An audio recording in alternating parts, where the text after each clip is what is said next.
You know that feeling, right?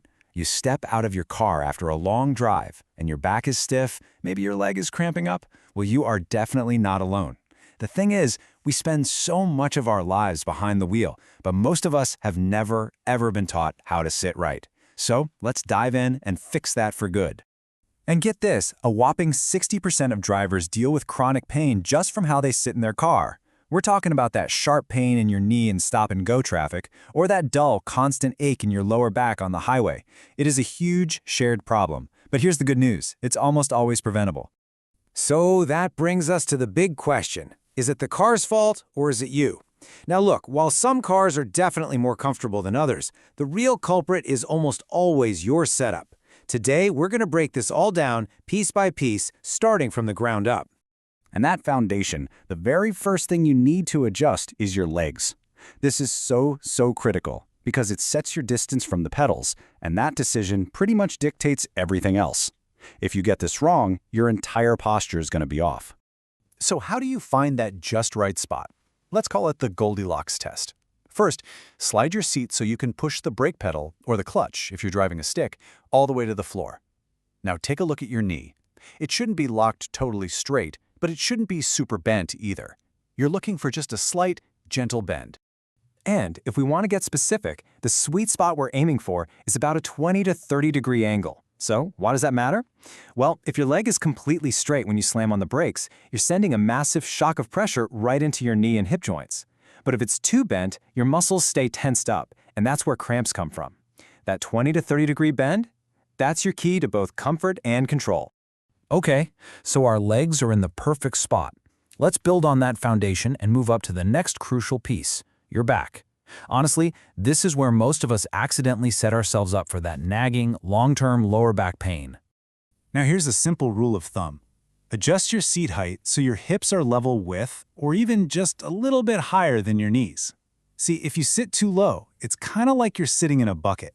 That position forces your pelvis to tilt backward, it flattens your lower back, and it can even pinch the blood vessels in your thighs, giving you that awful pins and needles feeling. Raising the seat just a little bit changes everything. All right, time for a little myth busting. A lot of people think you're supposed to sit perfectly straight up at a 90-degree angle. Nope, that is actually terrible advice. From a biomechanic standpoint, sitting at 90 degrees puts a massive amount of pressure on your spinal discs. The real sweet spot is between 100 and 110 degrees.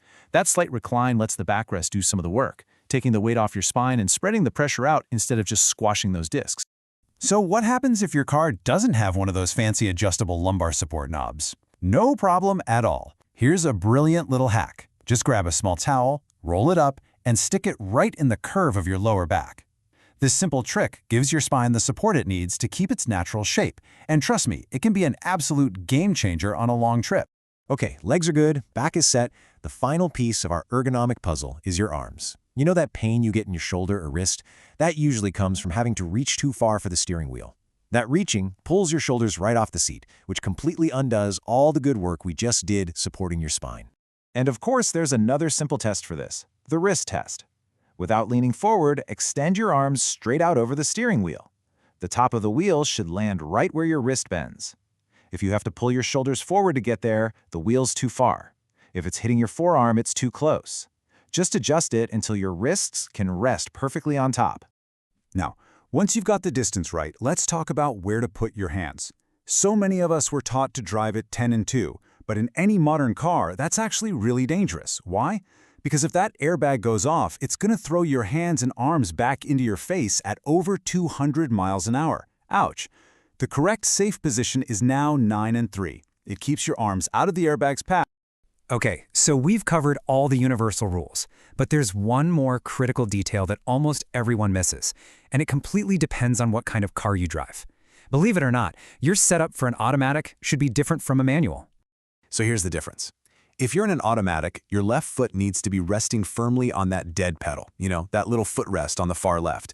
This braces your whole body and keeps your pelvis stable so you don't twist your back. But if you're in a manual, your seat should be just a little bit closer. This is so you can push the clutch all the way in without having to stretch your leg or shift your hips. If you find yourself leaning forward to change gears, back pain is pretty much inevitable. I know that was a lot to take in, so let's boil it all down to a super simple checklist you can run through every time you get in the car. Think of it as your pre-flight check for a totally pain-free drive. Here it is, 4 simple points. First, always adjust in the right order. It goes legs, then your back, then your arms. Second, get those hips level with or just a bit higher than your knees. Third, don't forget that rolled-up towel trick if you need it. And finally, on any long journey, please take a break every couple of hours. Just get out, stretch, and reset everything. So there you have it. That's the science of a pain-free drive. And you see, it's not about needing a brand new car. It's about mastering the one you already have. The next time you get behind the wheel, you've got all the knowledge you need to get comfortable. Which makes me wonder, what's the very first adjustment you're going to make?